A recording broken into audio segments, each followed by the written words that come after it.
Speaker number 1, Thomas Lindamin, the ultimate Toastmaster. The ultimate Toastmaster, Thomas Lindamin.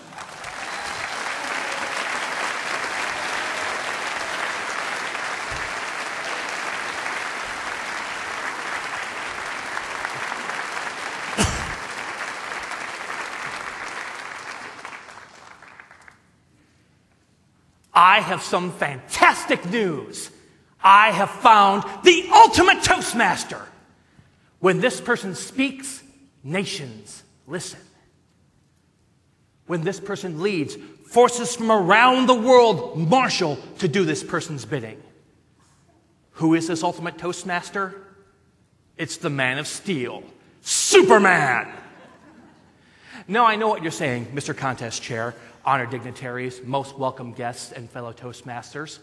You're saying, Superman? Lindamin, are you insane?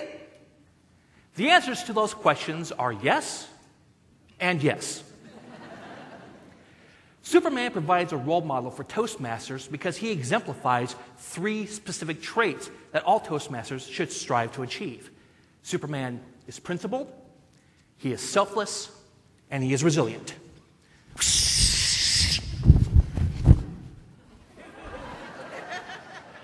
Think about everything Superman can do. He can fly. He has super strength. He has super speed. He could take over the world if he wanted. So what's stopping him? His principles. His adopted parents, Jonathan and Martha Kent, taught him from an early age to use his special abilities to help humanity whenever possible. That simple lesson turned a boy with super abilities into a Superman. Toastmasters may not be able to leap tall buildings in a single bound, but we still have some pretty amazing abilities of our own. We can create a fun and creative environment for our clubs, or we can destroy it by being overly negative. We can help new Toastmasters develop their confidence and speaking skills with effective evaluations, or we can hinder them by giving them ineffective or overly critical evaluations. What stops us from doing ill? Our principles.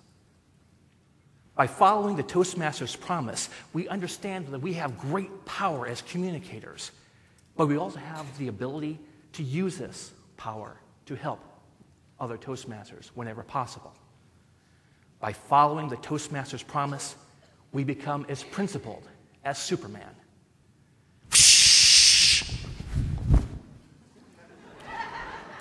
As most people know, Superman has a day job.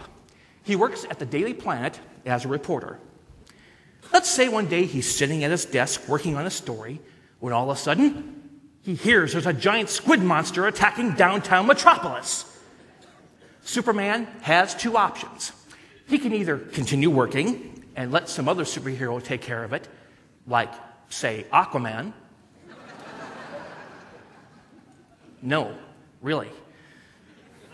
Or he could run to the nearest broom closet, rip off his clothes, and fly into action. Superman is going to take the second option because he understands there is a greater good to be done. Sure, he may lose his job if someone comes to his office and sees that he's not working, but he's willing to risk that to ensure the safety of the citizens of Metropolis. He gives of himself to ensure the betterment of others. By a show of hands, how many Toastmasters here have ever mentored a new club or a new member? Now keep that hand up and raise your other hand if you've ever inspired someone to go to a Toastmasters meeting. Now go, whoosh. See, now you guys are flying like Superman also. Fantastic! As mentors will tell you, it's a lot of work. You have to go to new meetings, you have to meet new people, you always have to be on call for all these questions. Then you see that new Toastmaster give his or her icebreaker. Or you see that club that you've helped to nurture to 20 members finally get its charter. That makes you feel, dare I say it, super. Because you have given of yourself to ensure the betterment of others. That, ladies and gentlemen, is the epitome of selflessness.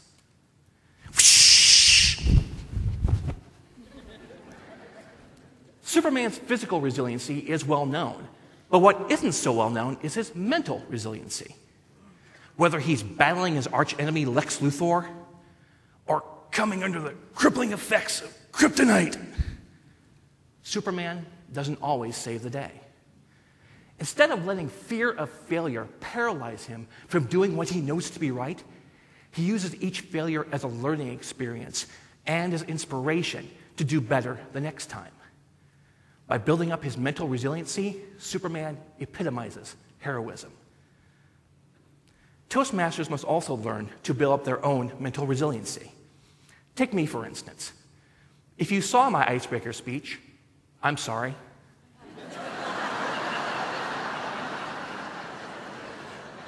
I mean, I did okay, but I made a lot of rookie mistakes. I went over time, and I kept forgetting where I was, and I stumbled over my words. Then my evaluator told me not only what I needed to work on, but what I did right. That made me feel great.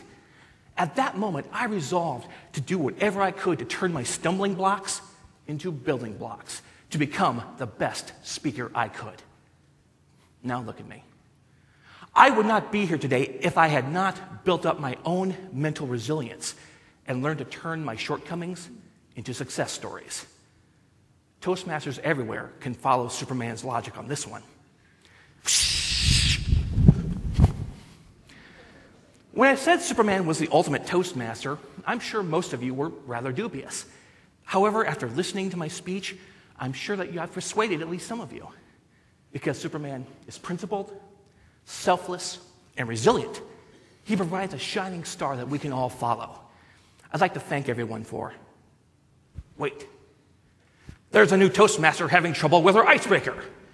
This looks like a job for Super Toastmaster, Mr. Contest Chair.